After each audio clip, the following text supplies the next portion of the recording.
That's right.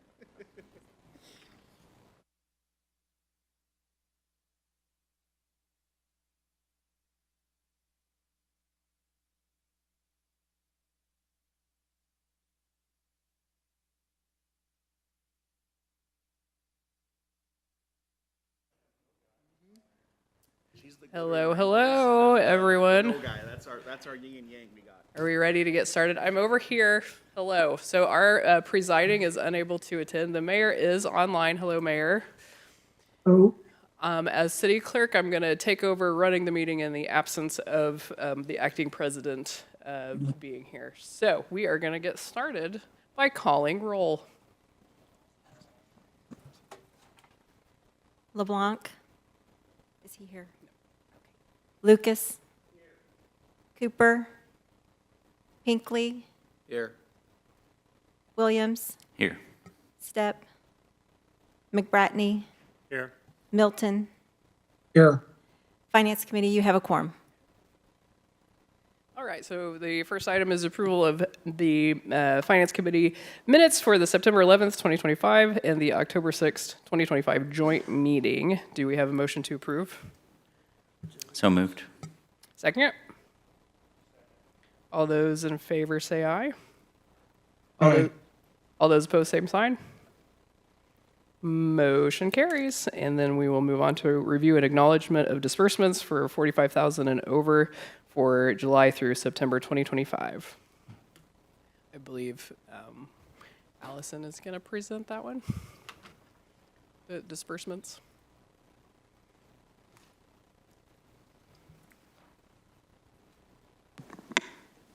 So you have the disbursements in front of you for anything over $45,000 from July through September. Are there any questions about the disbursements on this report? I've got one for the month of, I believe it's for September. There's a disbursement for legal services. Just knowing that we have a full-size legal department and kind of the way we're moving forward with that for Carnahan, are you guys in a position to share on what that expenditure is for? Allison, I believe that's for litigation services, correct? It is, yes. To the ongoing lawsuit? Yep. From the past? Yep, those are past lawsuits and they're finishing up. Thank you. Any other questions? Do we have a motion to approve? I'm so sorry, we don't need one on disbursements. Apologies for that. Thank you. Moving on to the Branson Convention Center 2025 capital requests. We have Miss Angie Teal. Come on down. Hello, everyone. How are you? Mayor, it's good to see your face. Great seeing you, Angie. Yay. Okay. Hi. He's right here. Okay. Do you have my presentation pulled up?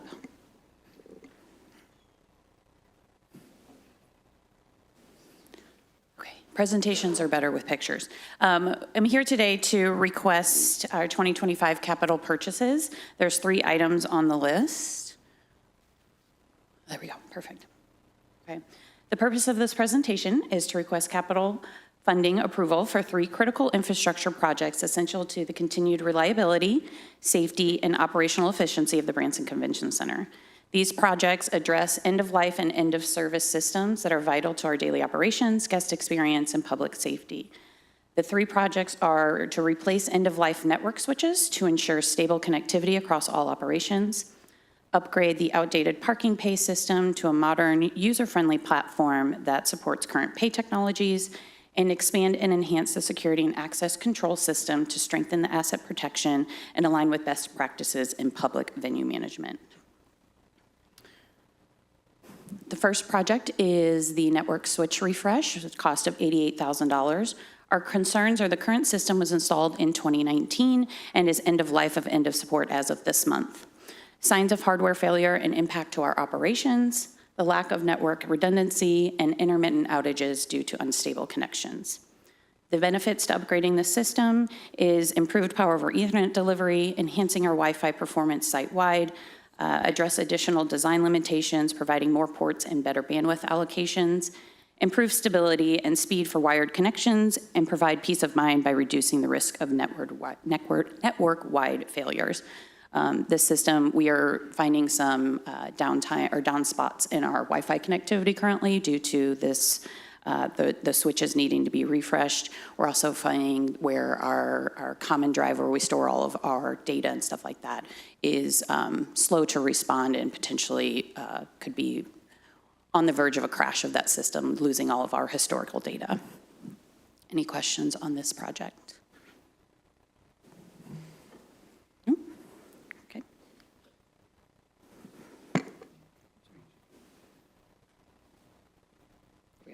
The next project is our parking pay system with a system cost of $73,000. And there's an estimated cost of about $20,000 from additional signage due to the way the system would work. Our concern is the current pay system was installed in 2014 and is, of course, end of life, end of support. And then right now we're experiencing about an average of 3 down days per month due to the system failure, but that is we're starting to see an uptick of that over the last couple of months as as the system continues to age. It is rather difficult when we have multiple events in the building. Sometimes people negotiate different parking rates in their contract, and it's hard to work with just the one single system. It does cause a lot of congestion on ingress and egress. If you've been to an event at the convention center with any number of people, that backup on Sycamore can trickle into Main Street, which is obviously the main thoroughfare down through downtown.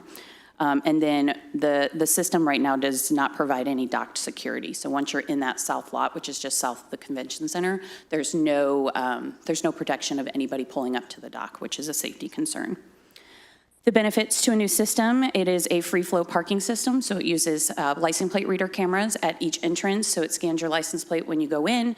Then there are signage throughout the building, or throughout the parking garage and in the building where you can scan a QR code, enter in your license plate number, pay that way, and then when you leave, it scans your license plate again and verifies that that was paid through the system. It will eliminate and reduce downtime due to equipment failure, allow us to customize pricing per event. It also allows for advanced purchasing of parking. So if an event organizer sends out a link to this, the people could actually pay in advance and be ready to go right when they walk in. So again, that's going to reduce any kind of wait time or anything like that for guests coming into the building. And then it is expandable, so if there's ever a need for additional paid parking, it is an expandable system.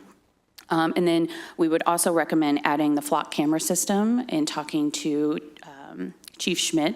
This is the police department's #1 crime solving tool that they have. It would tie into the police system as well, where if they're looking for somebody on a license plate, they can type in that license plate and it'll show where they're at currently. And this system would add 4 of those cameras right there around the convention center.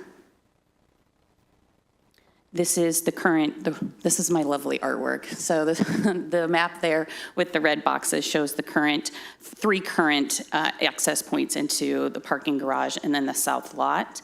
And then you can see down at does this have a light on it? Oops, shoot. Oh, go back, no. Sorry, one more. Does this have a light on it? Does anybody know? Okay, well, down at the bottom of this map is where the parking or the loading dock is, and right there is no infrastructure right there preventing anybody from just pulling up to the dock and up through to the Hilton property as well. So the new system would actually install a parking arm. We would repurpose one of the old ones and install that there to where they would have to buzz into security, identify who they are before they can receive access to the dock. And then, obviously, like I said before, the ingress and egress backup due to the current system. So this is where we would have the new system set up. The blue boxes, we would actually be adding a 4th entry point.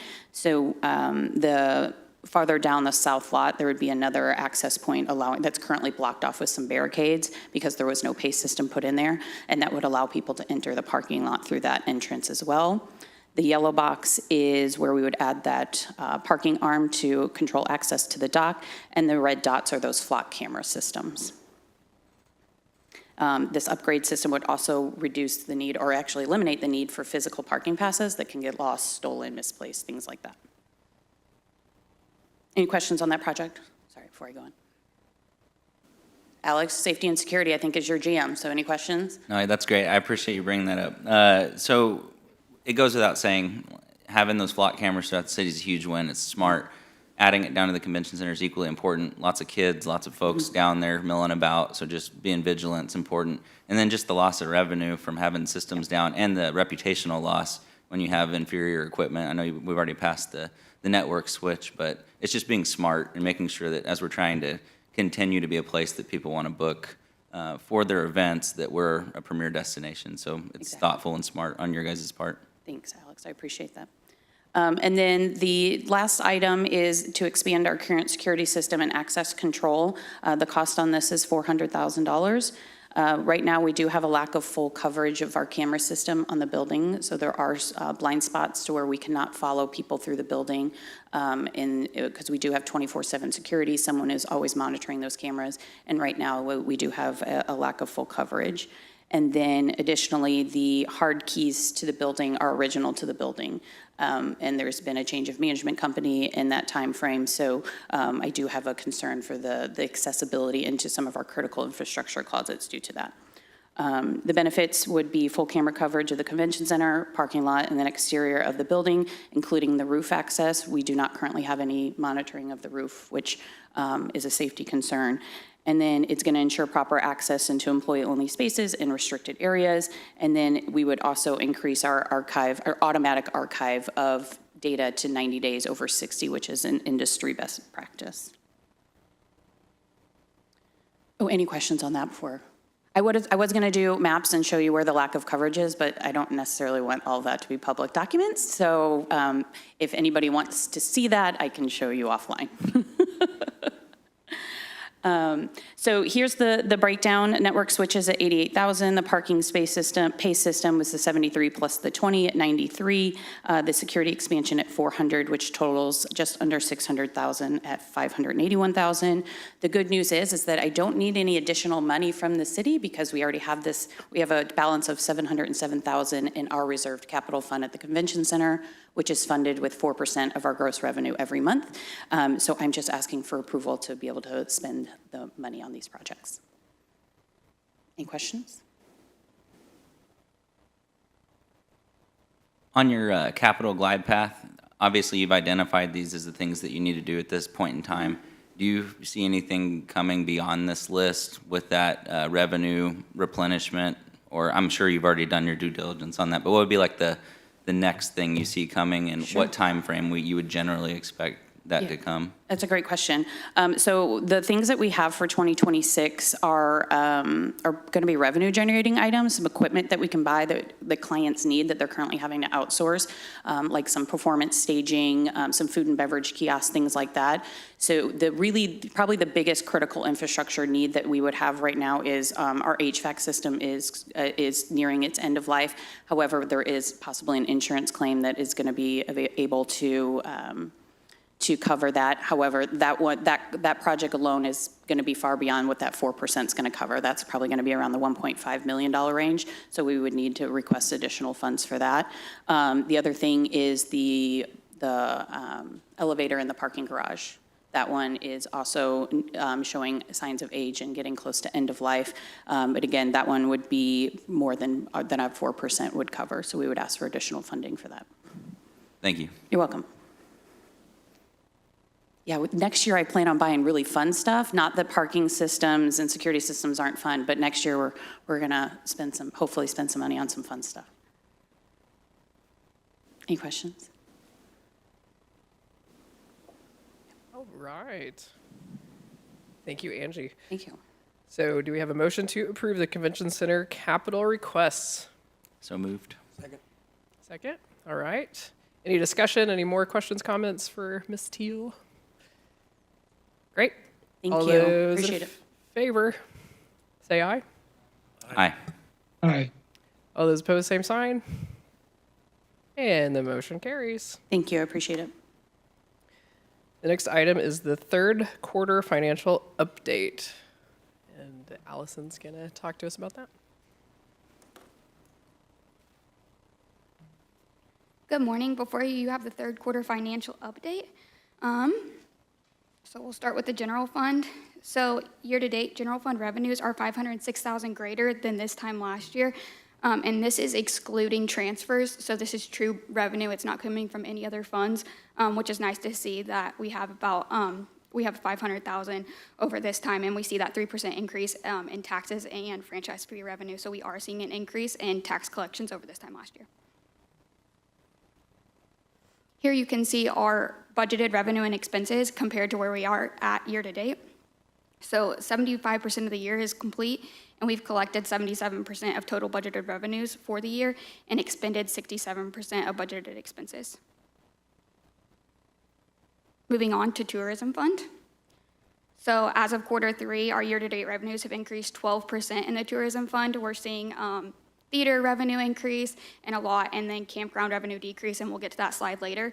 But as of Q3 revenue, it's up 12%, and we continue to see an increase in the revenue in the tourism fund. And then here it is against the budgeted revenues. So 84% of budgeted revenues have been collected in the tourism fund, and we've expended 24% of budgeted expenses. And this just comes with timing of capital projects, so that's why you see it's only 24% is when those transfers out happen to fund those capital projects. Moving on to the transportation fund. For Q3, year-to-date revenue is 2.5% greater than this time last year. That comes with sales tax, and you do only see that 2.5% is because some of their revenue and the timing that we get that revenue for grants comes at the end of the year. So that 2.5 is great to see at this time of year. And then the expenditures and transfers out decreased by 5.6% when compared to last year. Here, again, you have it against the budgeted revenues and expenditures. So you're seeing 70% of budgeted revenues have been collected, but this is just because timing of grants that are budgeted that we won't get until December. And then you see 52% of budgeted expenses have been expended. Moving on to public safety, our year-to-date revenues have increased by 1% over this time last year. And 75% of the year is complete, and we've collected 73% of budgeted revenues and expended 69% of budgeted expenses. And then water and sewer. So I did this on the cash basis, like the mayor had requested at our utility meeting to go over rates, so then we knew what was actually being collected cash-wise versus what was on the accrual. So year-to-date, we've collected $9.7 million in revenue for the utility fund, which is an 8.5% increase over last year. And then here you can see water revenue and expenses against what we had budgeted. So we have collected 59% of revenues and expended 39% of expenses. And again, that revenue is just based on the cash balance of what revenue we've actually collected and not the accrual basis for this chart. Moving on to Parks and Recreation, their year-to-date revenue, excluding grants, has increased 13%. You do see that revenue higher in 2024, but that was just because of the ARPA grants that we received in 24. And then year-to-date expenditures, excluding transfers out, have decreased when compared to 2024. Here's their budgeted compared to their actuals, which 72% of budgeted revenues have been collected and 65% of budgeted expenditures have been expensed. And then we get onto the fun stuff of tourism tax, where you can kind of see that breakdown of that 12% increase. So we're seeing a lot of increases, right? The only one that we've seen a decrease in is campground, and just the market right now for campground over 2024. So we did see a decrease of 6% when it comes to campground revenue, but amusement revenue increased 9% over this time last year. And these graphs are shown when the business is collecting the revenue. So we did go back and put these back a month. So we collect the revenue a month later, but this chart is based on when the businesses collected their revenue, so when they were busy, right? So amusement is up 9%. Theater collections are up 34% over this time last year, and you can kind of see that chart there as the dark blue line. Increasing from March on, we've seen an increase in theater revenue over 2024, and it's been a pretty dramatic increase. As you can see, that dark blue line is way over the prior year. Hotels and motels have increased 5% over this time last year. And again, most of those months besides for April, you can see the hotels and motels have increased over 2024 with that dark blue line from March to August besides for April being above last year. So it's consistently been an increase over last year's. Moving on to short-term rentals, tourism taxes increased 12%. And then restaurants and concession have increased 7% over this time last year. And so we're seeing that consistent revenue increase over last year's charts, and especially over 23 and 24. Are there any questions on this graph?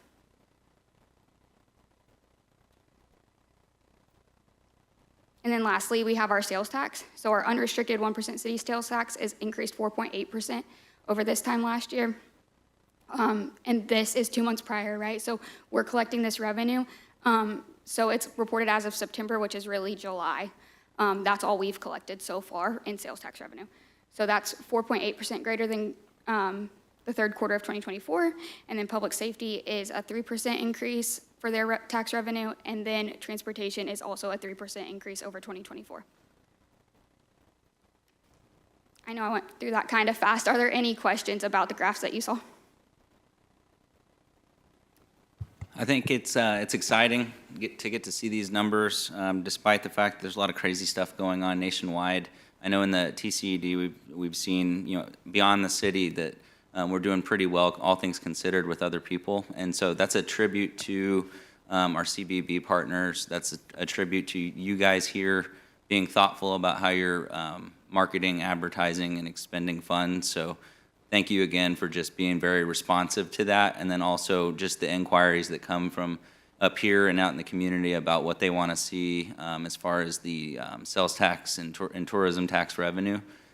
We appreciate the hard work and the responsive nature that you have to that. So kudos to you and the team and everybody that plays a role in keeping Branson doing well considerably compared to other folks in the tourism industry across the country. Very good. Okay, no motion needed on that one. The next item is the proposed 2026 budget. So we went over the proposed 2026 budget in a joint meeting with the Board of Aldermen and the Finance Committee, where you were presented the proposed 2026 budget. Do you guys have any questions about that budget that was presented? Allison, would you mind going over just the process of how this will work this year? Yeah, so the process, we got numbers from the departments, we reviewed those numbers, and then we took into account where our revenue was going to be. We adjusted numbers, we met with departments and administration and went over all of their capital projects a few times and said, what do we need, what's really going to help the community and benefit the community. We went back, gave departments their numbers again to ensure that we have budgeted everything that they're going to need in capital projects for their 2026 budget.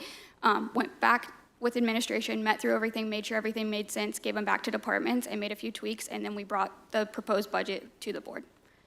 And then for revenue, we budgeted a 2% increase over 2025. We just didn't, we wanted to be kind of conservative because we're only seeing that 3% increase right now. So sales tax revenue was budgeted at a 2% increase over 2025 budget. Tourism tax was budgeted at a 4% over 2025's budget. So that's kind of where our revenue came in.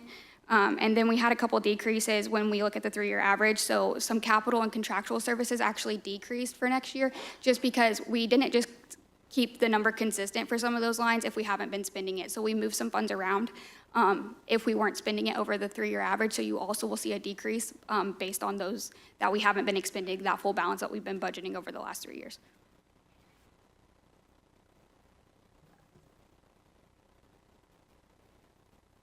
Awesome, thank you.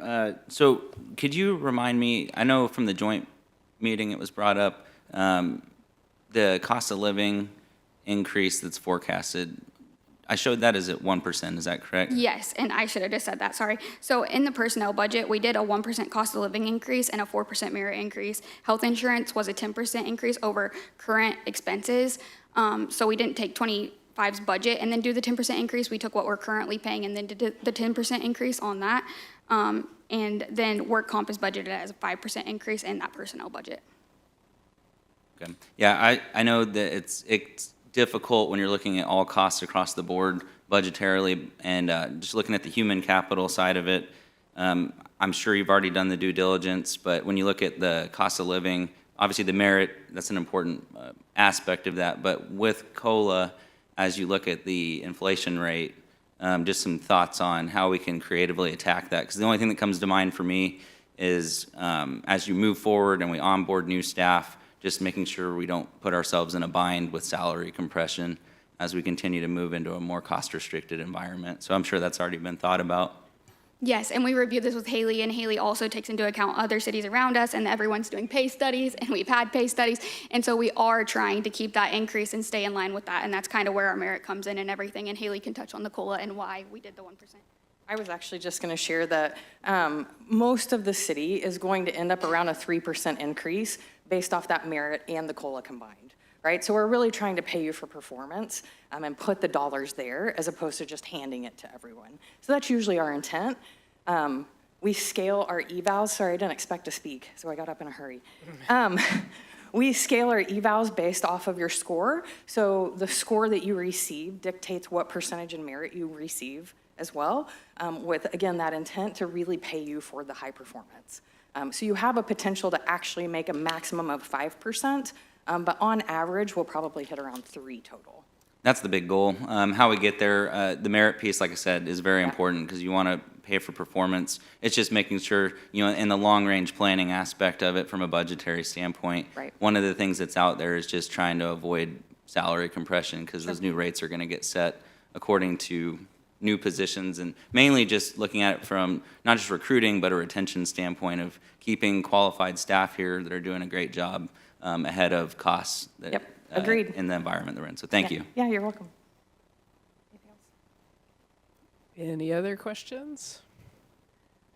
I guess the last one, I hate that I'm the only one talking, but during the joint budget meeting, I had asked about the legal department, and one of the things that was shared in that with the staff increase with the budget was mitigating litigation, which makes sense. But going back to my earlier question, is there going to be always an expectation of outsourcing legal costs for litigation despite the increase in legal staff and budget and softwares?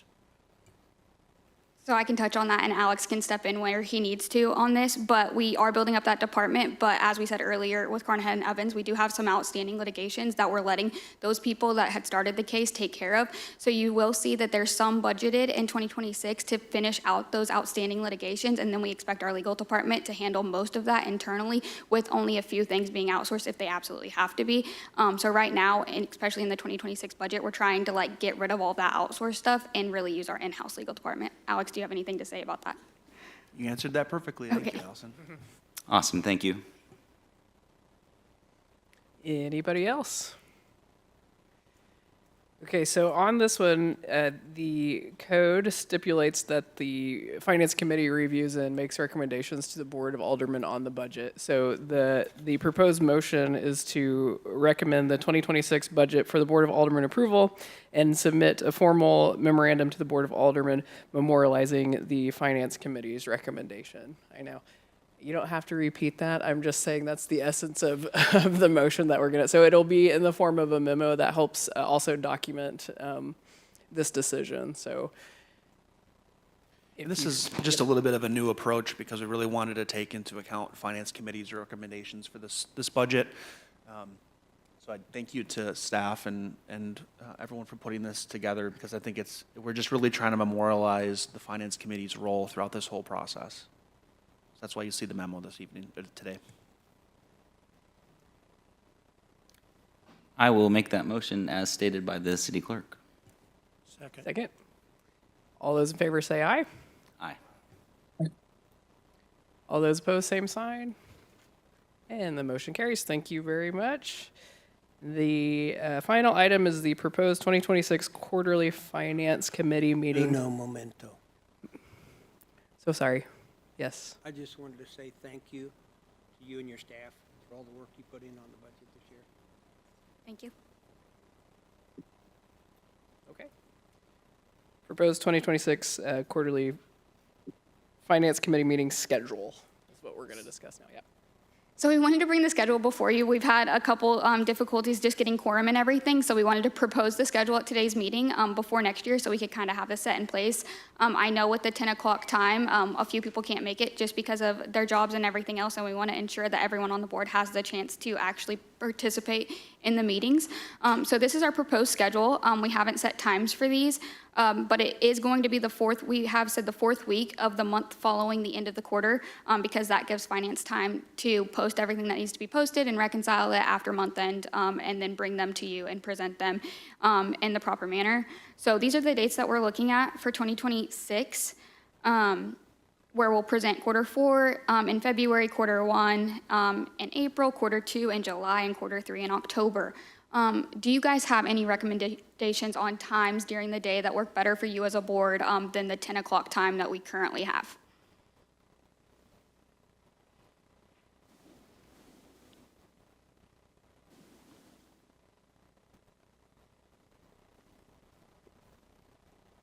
Well, all of our other meetings are in the evening to allow more participation from our community. So, not hearing any other opinions, I'll throw out a 5:30, 6 o'clock proposal.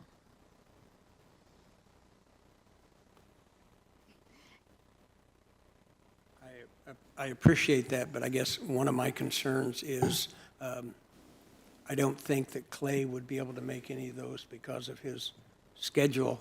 But maybe if we did something like late afternoon, like 3 o'clock, that maybe Ralph's time would be freed up and so would Clay's. And Alderman LeBlanc is attending virtually as well. Ralph, can you hear us? Yes, I can. What are your thoughts? Present. Present. What are your thoughts on the 3 o'clock time or the 5:30? That would work. Yeah. So this doesn't need a formal motion, but perhaps just is there a feeling on which one we're going for? No, I appreciate that we're discussing it, obviously, because it's coming after we were unable to get a quorum during some of the meetings, and getting those rescheduled was a little bit of a task. It goes to the importance of the committee. We appreciate that the ordinance allows citizen input, and we do note that there's difficulties both from the elected official side and the citizen side on this committee with meeting. It even honestly traces back to the committee used to meet monthly and was administratively switched at some point over the last 3 years to a quarterly meeting. But with that, one of the things I want to be mindful of is we're volunteering to do this role, so we as committee members need to, know that before we accept the role. And then secondly, we need to be thoughtful of staff, because the more we look at after 5 o'clock, the more we're taking them away from family members and friends and kids' games. So we need to do our due diligence as volunteers and make good use of that time while they're here. Any other thoughts from the committee?